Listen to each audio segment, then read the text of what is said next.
Olá, eu sou a Ingrid e você está no Gatos e Livros. E essa é a Paçoca. Dá oi, Paçoca.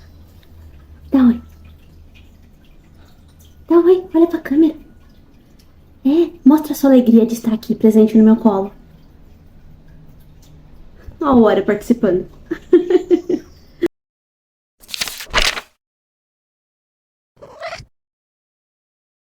Oi pessoal, tudo bem com vocês? Espero que sim.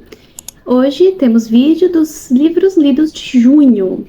Então vamos começar? O primeiro, para surpresa de 0 pessoas, é Cheese Sweet Home, volume 8. Para você que ainda não leu o volume 1, olha aqui o... Oi, Shoyo, obrigada pela sua participação. Para você que ainda não leu o volume 1, eu super recomendo. É um mangá muito bonito, ele é todo colorido. Eu cheguei à conclusão que isso aqui é lápis de cor, em vez de aquarela. Mas eu posso estar errada. Os artistas de plantão, por favor, me corrijam se vocês conhecerem o mangá. Não vou tirar o Shoyo daqui. Ele vale super a pena ser lido. E esse mês que vem, se tudo der certo, temos o volume 9 aqui. Livro de número 2 foi O Homem que Calculava. Vamos pra cá, assim o Shoyo pode ficar participando. Então, um livro muito famoso do escritor brasileiro Malba Tahan. Na verdade, esse não é o verdadeiro nome dele, esse é um pseudônimo. Se eu não me engano, o nome dele é João Luiz, algo assim. Depois eu vejo direitinho. E nós temos uma entrevista aqui no canal com o professor Rodrigo Carvalho falando sobre esse livro. Caso você não conheça, eles são uma coletânea de várias histórias do Beremiz, que é um matemático que sai, como diria o professor Rodrigo, fazendo um tour pelas Arábias. E aí ele sempre encontra um bolinho de gente. Estou sendo afogada por gatos. E nesse bolinho de gente, eles estão com algum problema matemático. Gente, assim não dá pra eu gravar vídeo. Pera, gato, licença, gato. Licença. Pronto. Então, nesse bolinho de gente, ele sempre tem algum problema matemático que o Beremiz vai lá e resolve de uma maneira muito inteligente. É um livro muito gostoso de ler. Ele foi escrito, né, o professor... Júlio? Agora eu quero lembrar o nome dele. O professor que escreveu esse livro, né, o autor Malba Tahan, ele era um professor de matemática que gostava de ensinar através de jogos. E ele fez isso nesse livro e em vários outros que ele escreveu também, mas esse aqui é o mais famoso. Então, se você gosta e se você não gosta de matemática, eu super recomendo a leitura porque ele faz você gostar de resolver os problemas. É muito didático, é muito simples de entender e ele mostra a mágica da matemática, a beleza da matemática. Que por mais que não seja a matemática não é meio uma ciência, né, mas um campo de estudo que eu não tenho tanta facilidade, esse livro me fez lembrar do quanto a matemática, por mais que pode, às vezes, para algumas pessoas, ela pode ser um pouco assustadora, ela é linda e ela faz muito sentido. Então, super recomendo a leitura desse livro. E as minhas histórias favoritas daqui são a da história do jogo de xadrez, que... Bom, não vou contar como aconteceu, vou deixar vocês lerem. E também, qual foi a outra história? Dos números amigos, que também é muito interessante, é um conceito da matemática muito bonito. Então, fica a dica. Malba Tahan, O Homem que Calculava. O livro de número 3 foi essa edição linda do Clube de Literatura Clássica, das Fábulas de Esopo. Aqui. Olha que lindo. Então aqui estão praticamente todas as fábulas que o Esopo escreveu. Escreveu não, né? Era uma tradição contada. E alguém escreveu em grego, e essa edição é bilíngue. Deixa eu mostrar aqui em grego pra vocês. Dá pra ver? Ó. E aí do lado tem em português. Se você lê grego, tá aqui a recomendação também. E eu achei muito interessante, porque tem uma nota do tradutor aqui no começo do livro, dizendo que as fábulas elas não foram feitas para crianças, né? Elas eram histórias contadas para adultos. E isso aqui é uma moral pré-cristã. Então, para alguns, ela pode causar uma certa estranheza, porque ele fala de vingança, e ele fala se vinga mesmo de quem te fez mal, e coisas do tipo. Então, eu achei super interessante, assim, mergulhar no passado e ver como as pessoas pensavam antigamente. Aqui, eu fiz algumas marcações. Em azul, se eu não me engano, eu marquei o que eu achei bonitinho. Vamos ver. Sim, foi o que eu achei bonitinho. E em laranja, eu marquei o que eu fiquei tipo, meu Deus, que moral diferente, né? Olha esse aqui, eu vou ler pra vocês uma de uma moral bem duvidosa. O homem que despedaçou a imagem. Certo homem, que tinha um deus de madeira, sendo pobre, suplicava que lhe beneficiasse. Como fazia isso e vivia ainda mais na pobreza, ficando irritado e tendo-o pegado pelas pernas, chocou-a contra a parede.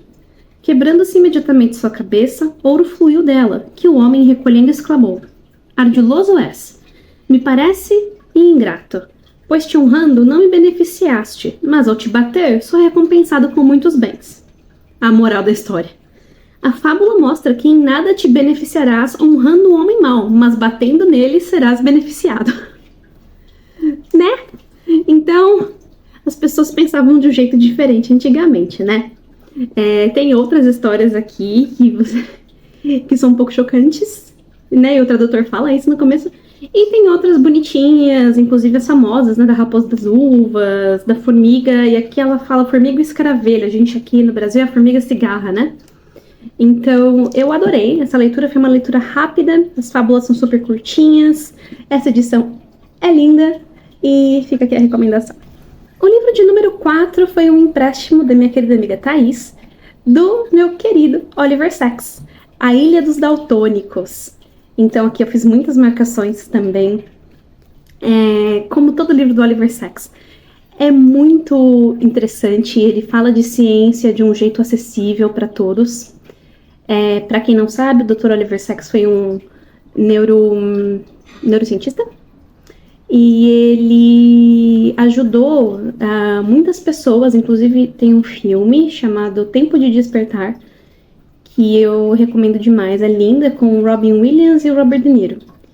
E nesse filme, eles mostram uma história real que aconteceu com o Dr. Oliver Sacks, de pessoas que acordaram depois de um sono de muitos anos causado por um vírus que afetou o sistema nervoso delas.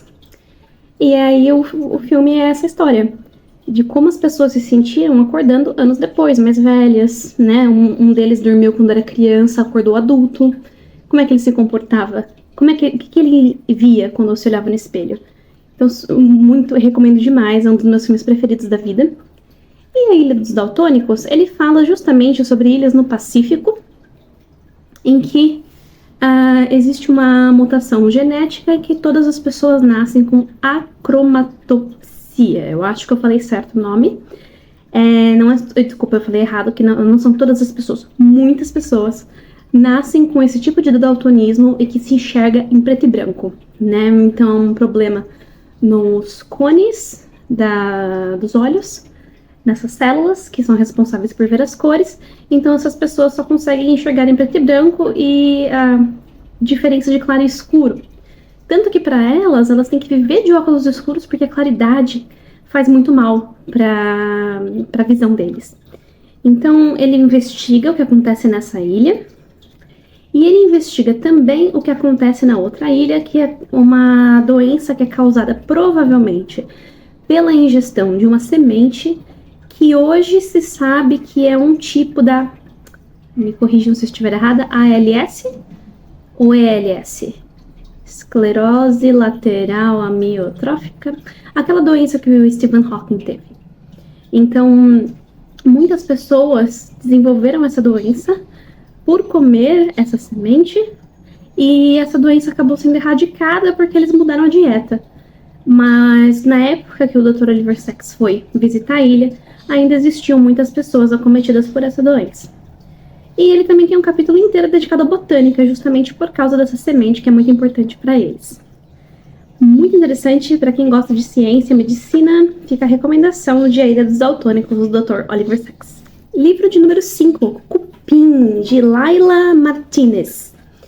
Gente, olha que interessante. Esse é um livro naquele esquema de que cada capítulo é contado por uma pessoa. Então, se eu não me engano, eu marquei de rosa a neta falando e de azul a avó falando. A neta e a avó não tem nomes, é só a neta e só a avó. E essa história vale a pena ler a sinopse para vocês, porque ela é super diferente, é muito interessante para quem gosta de mistério. Talvez um pouquinho de terror, mas não é muito assustador, é mais um mistério. É um mistério assustador, sim. Vou ler a sinopse para vocês. Todas as casas guardam a história daqueles que as habitaram. As paredes dessa construção perdida no meio do nada falam de vozes que surgem sob as camas, de santas que aparecem no teto da cozinha, de desaparecimentos que nunca se esclarecem. À luz do dia, os vizinhos evitam suas duas moradoras, mas todos as procuram pedindo ajuda quando se veem desamparados. A avó passa os dias conversando com as sombras que vivem atrás das paredes e dentro dos armários. A neta retorna após um incidente com a família mais rica do povoado. Agora, desenredando a história do lugar, as duas começam a perceber que as sombras que vivem ali sempre estiveram ao seu lado. Considerada uma das vozes mais originais da nova literatura espanhola, Laila Martínez faz deste romance um marco da ficção especulativa e do horror. Tradução do espanhol de Joana Angélica Dávila Melo. Gente, é muito interessante. Seria um suspense com terror feminista. Então, se você tem interesse em algum desses temas, eu não vou falar nada sobre a história porque eu acho que seria muito fácil dar um spoiler sobre ela. Mergulhem nesse livro sem muito conhecimento. Eu recomendo ler somente com essa sinopse e sabendo agora da divisão de capítulos para não ficar tão confuso. E depois, caso alguém leia, comente aqui para mim se você gostou. Eu adorei, achei muito interessante, muito diferente, recomendo. Livro de número 6. Eu vi essa recomendação no canal da Fofa, da Estante da Lulis. Vou deixar aqui o canal dela para vocês seguirem também. Ela é incrível e tem voz de locutora. Vale muito a pena assistir os vídeos dela. E ela recomendou esse livro que é totalmente a cara do Gatos e Livros, chamado Eu Poderia Fazer Xixi Aqui e Outros Poemas de Gatos, de Francesco Marciuliano. Apesar do nome italiano, se eu não me engano, ele é americano. Gente, olha que fofura. Vai. Ele é todo ilustrado. Então, cada poema tem uma foto ou um desenho. Cadê as fotos? Aqui. São poemas modernos e eu vou ler 2 para vocês, que foram os que eu mais gostei. O primeiro, aqui, olha aí a foto, se chama Caixas Minúsculas. Para quem tem gato vai entender muito bem. Caixas minúsculas, brincar e esconder. Caixas minúsculas, lá dentro se meter. Caixas minúsculas, confortável aqui. Caixas minúsculas, pata no nariz. Caixas minúsculas, preso, preso, preso. Caixas minúsculas, uma ajudinha. Fofo. Aqui no meu caso, os gatos, quando eles encontram uma caixa minúscula, eles entram, eles dão um jeito de entrar e depois eles comem a caixa. Na verdade, arrancam os pedaços, deixam por aí, é lindo. Só que não. E a outra já é um poema mais tristinho, mas eu achei lindo também. Chama Todo Mundo. Todo mundo tem síndrome de perna agitada. Todo mundo já escorregou ou caiu. Todo mundo sofre de depressão. E disfunção da bexiga também, viu? Todo mundo devia processar seus médicos. À noite, o sono de ninguém pega no tranco. Todo mundo fica mais elegante quando filmado em preto e branco. Todo mundo precisa pensar no futuro. Todo mundo deve dinheiro. Tudo aparenta ser tão frio e sem graça, desde que você passou a deixar a TV ligada para eu ter companhia o dia inteiro.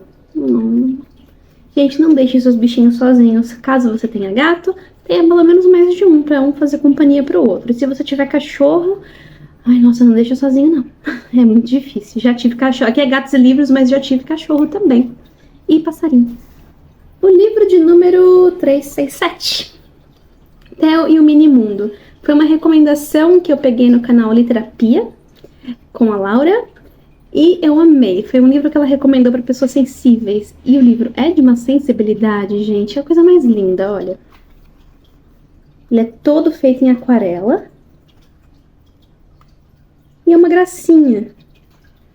Deixa eu ver se tem. Olha aqui, só esse pequeno diálogo aqui, ó. Você acredita em outras vidas? Sim, dentro da mesma. Muito legal, né? Aqui tem sempre a interação dele com uma borboletinha. Esqueci o nome da borboletinha, acho que é Ofélia.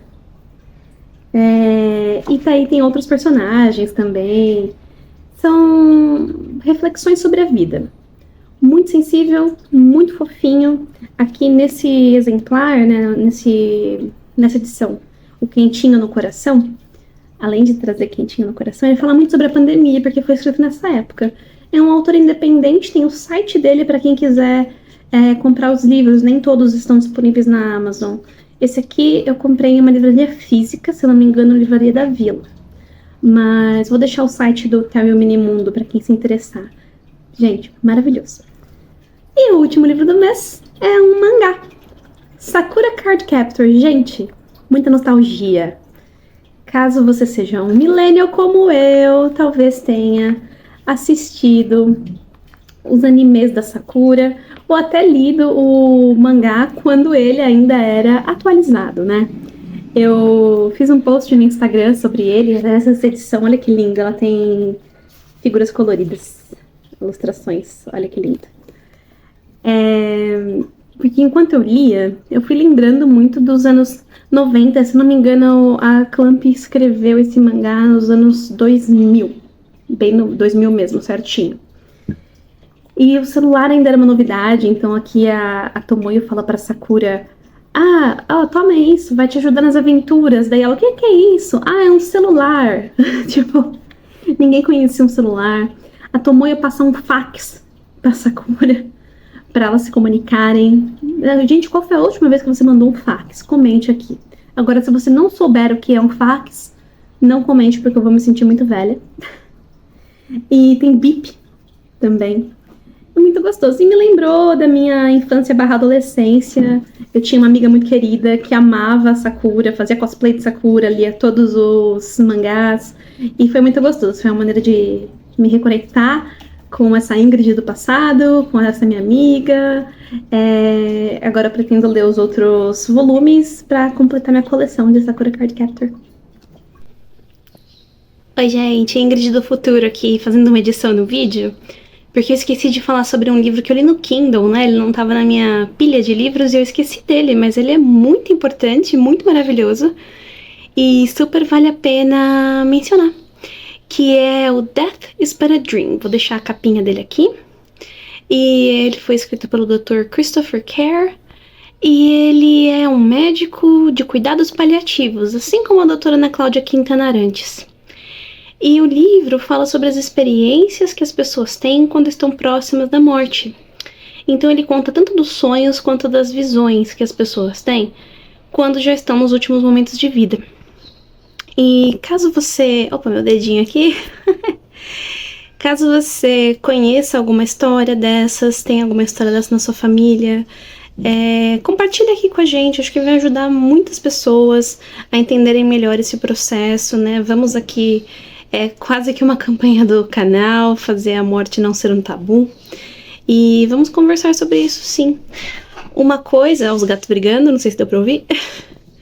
Uma coisa que eu achei maravilhosa nesse livro é que, independente de cultura, de religião, de nível de estudo, de idade, todas as pessoas, não, quase todas, né, passam por uma experiência que traz amor e paz pro fim da vida delas. Então, eu achei isso a coisa mais linda. Ver que as pessoas podem partir felizes, né? É mais difícil para quem fica do que para quem vai, de acordo com os profissionais dessa área. Então, Death is but a Dream é uma recomendação para quem pode ler em inglês, ainda não tem em português, tá? Mas é maravilhoso. Ele deu quentinha no coração. Até! Bom, gente, é isso. Vídeo rapidinho. E espero que vocês tenham gostado. Se você assistiu até aqui, meu muito obrigada. Por favor, deixa seu like, se inscreva, use meus links da Amazon, que você ajuda muito o canal. Um beijo e até a próxima. Tchau, tchau.